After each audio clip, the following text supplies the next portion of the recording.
Hello, my fellow dweebs, and welcome back to my YouTube channel. We are on Season 1, Episode 5 of my Arcane reaction series. This episode is called Everybody Wants to Be My Enemy. And let's get watching.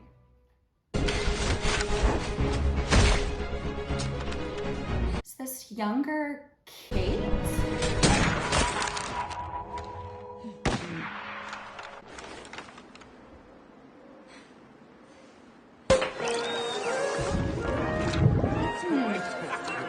On there. Did my parents pay you to let me win? That's a serious accusation. For me, knowing how to handle this weapon means being able to protect people, to be of service to the city. That's trophy enough. Oh, I liked her. I miss her. Begs the question, young Kerman. What are you shooting for? Where did you get this? I could get it for you. Just not from in here. In what mad world would I trust someone like you? Someone like me? You enforcers are all the same. Undercity's gonna eat you alive. She's not wrong.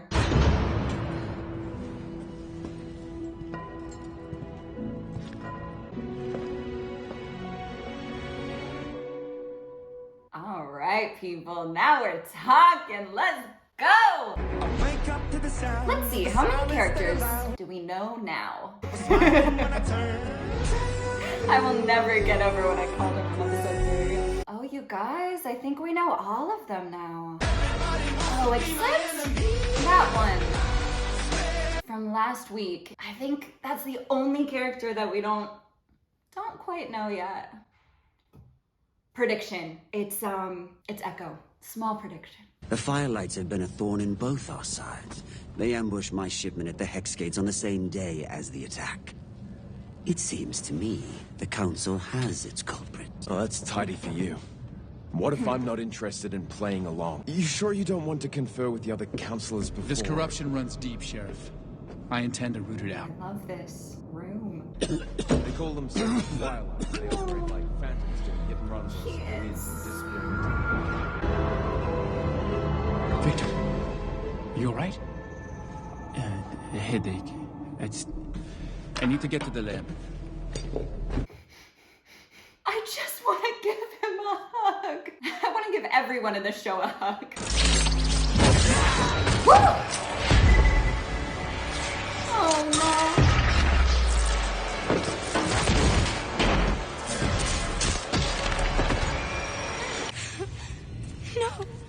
No, it was a mistake. It was a mistake. Rabbit! No. And the signal flare. Too risky. I would lay down my life for Rabbit.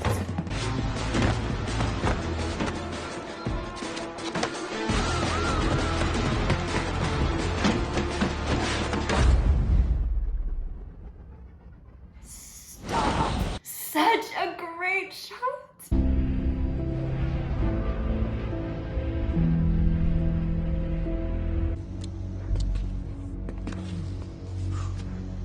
Nice jacket. Come on, Kierman, you got this. Welcome to the lanes. You almost got me killed. My little sister could do that when she was 7. That merchant formerly enjoyed certain leniencies with regard to her trade in exchange for her generous academy patronage. Oh, with my favorite character. Oh, their old hideout.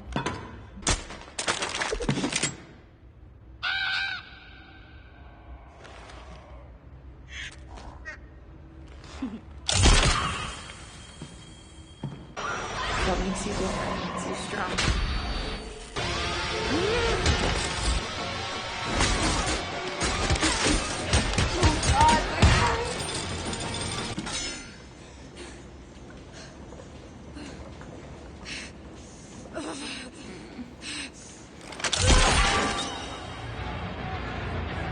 Well, that place does look like it has bodies buried in the basement. You don't know anything. I never wanted anything to do with politics. You pushed this on me. You're a symbol of the future now, Jace, whether you like it or not. With that comes the potential to shape your own destiny. I might not like her tactics always, but I do love her makeup. You know, Counselor Madara's right. The Hex Gates are only the beginning. In fact, we're currently looking for new partners in our Hex Tech research. How can I say no to such an auspicious offer? The one place all the secrets are spilled.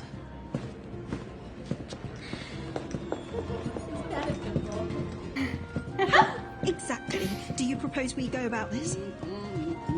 Let him think you work here. Excuse me? You have what they want. And what do I have? Body yada yada yada yada You're yada. hot, Cupcake. Oh! So what'll it be, man or woman? Wait, I'm so into this. You guys, am I blushing? This has gone too far. Imagining yourself a hero. I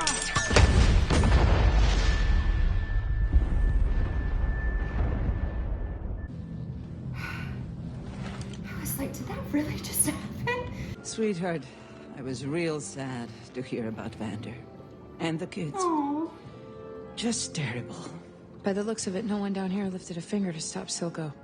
A few tried. I've only ever imagined the gardens. This is all I've seen. Good job, Toots. We're not often in the position to give anything back.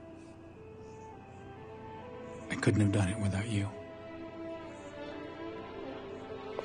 Yo, this episode's saucy. Are you headed home soon?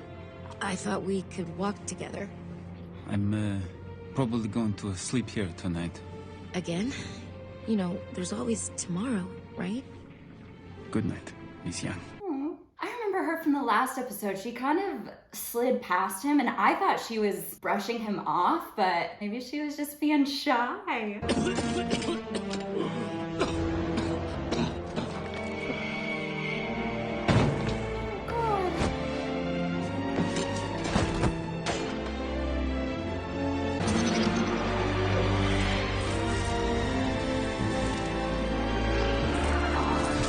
Leave it to the show to make something so much more than a sex scene. I almost drowned in these waters. You told me 1,000,000 times.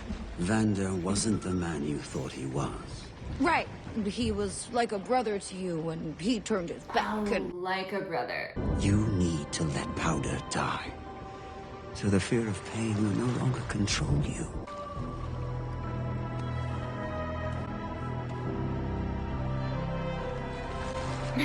Smiling when I turn.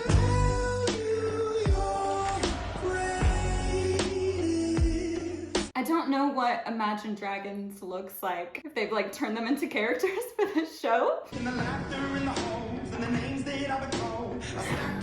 on, Curtis. You still got time to redeem yourself.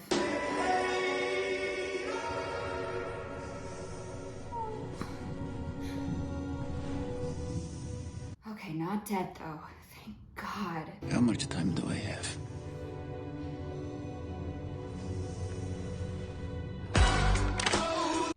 Was that a death card she just threw down? Whoa! Vi? You already know. Whoa! Ooh, no! Whoa! Damn! Woo!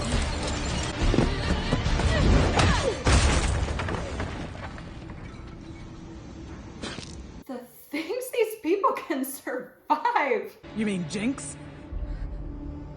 She works for him. Oh no! Shit! She's like his daughter. I'll give her your regards. Where's Kierman?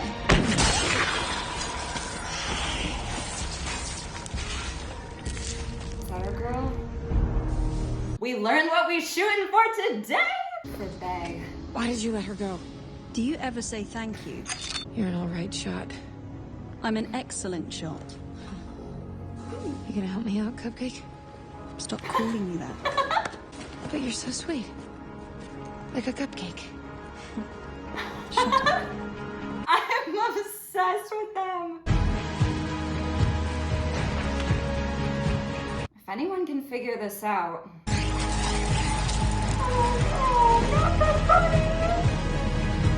The sister. She's back. From the dead. Damn right.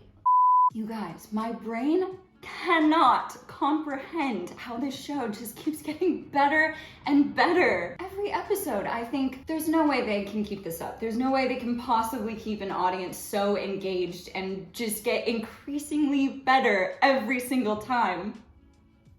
And it does. The dynamic duo I would have never expected, Caitlin Kierman and Vi. I feel like it's too soon to say whether there's like a romantic thing going on there, but I ship it. Regardless, I just really enjoy their dynamic. This girl that comes from everything and this girl that comes from nothing, trying to work together despite their differences and their witty banter back and forth. Ugh, it's so great. I think the two of them working together is gonna be a really great addition to the show.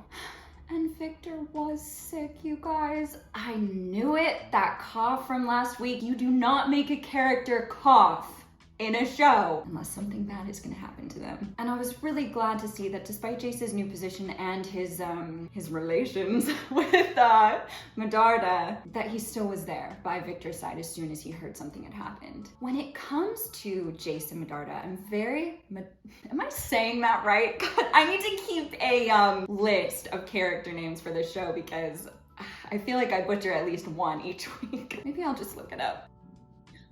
Medarda. Yay! I got it right! As I was saying, I'm finding it difficult to tell whether Jace and Medarda's relationship, clearly there's physical chemistry, but I don't think there's any underlying romantic feelings there. I think it's a power trip for both of them. I think they're both using each other, both politically and physically, to have their needs met. And yeah, I would just be surprised if it develops into anything more than that. I think all it's gonna take is for one of them to slip up politically for that physical relationship to be, oh, but how sweet that one, I don't know if you call them lab technicians in Piltover, but that one scientist that works with Victor wanted to walk home with him. That's like the purest thing on this show. Ugh, I'm just so worried about Victor. And I don't know if his blood sort of being absorbed into the Arcane, whether his blood slipping in there was an artistic metaphor or whether it's gonna have repercussions down the road in this series. I feel like they wouldn't have shown that if it didn't mean something. And speaking of, it seems like Jinx is onto something as well. I wonder if she ends up cracking this code even sooner than Victor or Jace. And with the way her mental state is being influenced nowadays, I don't think that's gonna be a good thing for anyone. I'm so curious when Vi eventually does show up, what that's even gonna look like. Especially with Jinx being so influenced by Silco, I just feel like they're gonna fight and it's gonna break my little heart. I'm trying to think if there's anything else I wanted to talk about but didn't. Let's do a little scroll. Victor's dying. Vi is bae. Oh, Curtis. Marcus.